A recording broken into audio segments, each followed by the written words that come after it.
Check republic, Austria ഉൾപ്പെടെയുള്ള മധ്യ European രാജ്യങ്ങളിലെ നൂറുകണക്കിന് ക്രിസ്ത്യൻ ദേവാലയങ്ങളും ആത്മീയ കേന്ദ്രങ്ങളും മെയ് 29-ാം തീയതി രാത്രിയിൽ പൊതുജനങ്ങൾക്കായി തുറന്നു നൽകുന്നു. വിവിധ സഭകളുടെ സംയുക്താഭിമുഖ്യത്തിൽ വർഷം തോറും നടത്തിവരാറുള്ള നൈറ്റ് ഓഫ് ചർച്ചസ് എന്ന ആഗോള കൂട്ടായ്മയുടെ ഭാഗമായാണ് ഈ നടപടി. ചെക്ക് റിപ്പബ്ലിക്കിലും ഓസ്ട്രേലിയയിലുമായി മാത്രം 10 ലക്ഷത്തിനടുത്ത് സന്ദർശകർ ഈയൊരു രാത്രി ദേവാലയങ്ങളിൽ എത്തിച്ചേരുമെന്നാണ് സംഘാടകരുടെ പ്രതീക്ഷ. വിശ്വാസികൾക്കും അല്ലാത്തവർക്കും ഒരുപോലെ ദേവാലയങ്ങൾ സന്ദർശിക്കാനും അവരുടെ ആത്മീയ സാംസ്കാരിക പാരമ്പര്യങ്ങൾ മനസ്സിലാക്കാനുള്ള അവസരമാണ് ഇതിലൂടെ ഒരുങ്ങുന്നത്.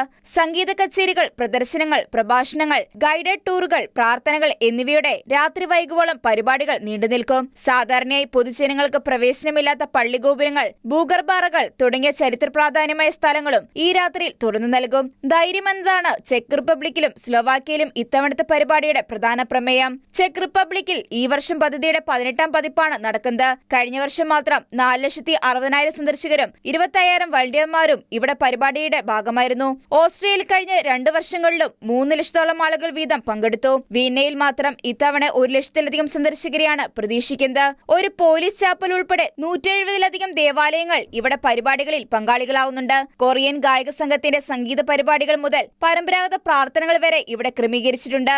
ചിലപ്പോഴൊക്കെ ഒരു ദേവാലയത്തിന്റെ പടിവാതിൽ കടക്കാൻ പോലും വലിയ ധൈര്യം ആവശ്യമാണെന്ന് പ്രാഗ് ആർച്ച് ബിഷപ്പ് സാനിസ്ലാവ് പ്രിബിൽ അഭിപ്രായപ്പെട്ടു. മനുഷ്യർക്ക് പരസ്പരം കണ്ടുമുട്ടാനും ദൈവത്തെ കണ്ടെത്താനുള്ള ഇടങ്ങളായാണ് ദേവാലയങ്ങൾ നിർമ്മിക്കപ്പെട്ടതെന്നും അദ്ദേഹം ഓർമ്മിപ്പിച്ചു. തുറന്നിട്ടിരിക്കുന്ന ദേവാലയങ്ങൾ പ്രാർത്ഥനയുടെയും ദൈവത്തെ തേടലിന്റെയും വലിയ കേന്ദ്രമായി മാറുന്നുവെന്ന് Slovakian bishop conference president archbishop Bernard Bober വ്യക്തമാക്കി. കേവലം ഒരു ആത്മീയ ഒത്തുചേരലിനപ്പുറം വലിയ ചരിത്രപരമായ അനുരഞ്ജനത്തിന്റെ വേദിയായും ഈ കൂട്ടായ്മ മാറാറുണ്ട്. കമ്മ്യൂണിസ്റ്റ് ഭരണകാലത്ത് ഖനനത്തിനായി പൂർണ്ണമായി തകർക്കപ്പെട്ട വടക്ക് പടിഞ്ഞാറൻ ചെക്കോസ്ലോവിയെ റെഡോവിസ് എന്ന ഗ്രാമത്തിലെ മുൻനിവാസികൾ 2023-ൽ ഇത്തരമൊരു രാത്രി ഒത്തുചേർന്നിരുന്നു. ഗ്രാമവും അവിടുത്തെ ഓൾ സെയിൻസ് ദേവാലയവും തകർക്കപ്പെട്ടതിന്റെ 40-ാം വാർഷികത്തിലായിരുന്നു ആ സംഗമം. അന്ന് തകർന്ന പള്ളിയിൽ നിന്നും സംരക്ഷിച്ചു വെച്ച രേഖകളും വിസ്തൃത രൂപങ്ങളും താക്കോലുകളും വെച്ചുകൊണ്ട് അവർ പ്രാർത്ഥന നടത്തുകയും മൺമറഞ്ഞുപോയ തങ്ങളുടെ പൂർവികരെ അനുസ്മരിക്കുകയും ചെയ്തു.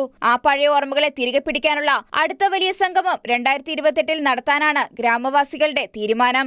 1995-ൽ ജർമ്മനിയിലെ ഫ്രാങ്ക്ഫർട്ടിലാണ് രാത്രികാലങ്ങളിൽ ദേവാലയങ്ങൾ തുറന്നിടുക എന്ന ഈ ആശയം ആദ്യമായി ഉദയം കൊണ്ടത്. പിന്നീട് 2005-ൽ ഓസ്ട്രിയയിലേക്കും 2009-ൽ ചെക്ക് റിപ്പബ്ലിക്കിലേക്കും വ്യാപിച്ചു. നിലവിൽ സ്ലോവാക്യ, ഹംഗറി, എസ്തോണിയ, സ്വിറ്റ്സർലാൻഡ്, ഇറ്റലിയിലെ സൗത്ത് ടൈറോൾ ഉൾപ്പെടെ 8ഓളം യൂറോപ്യൻ രാജ്യങ്ങളിൽ മെയ് മാസത്തിന്റെ അവസാന വാരത്തിൽ നൈറ്റ് ഓഫ് ചർച്ചസ് വലിയ ജനപങ്കാളിത്തോടെ സംഘടിപ്പിച്ചു വരുന്നുണ്ട്. International desk, Shekinah news.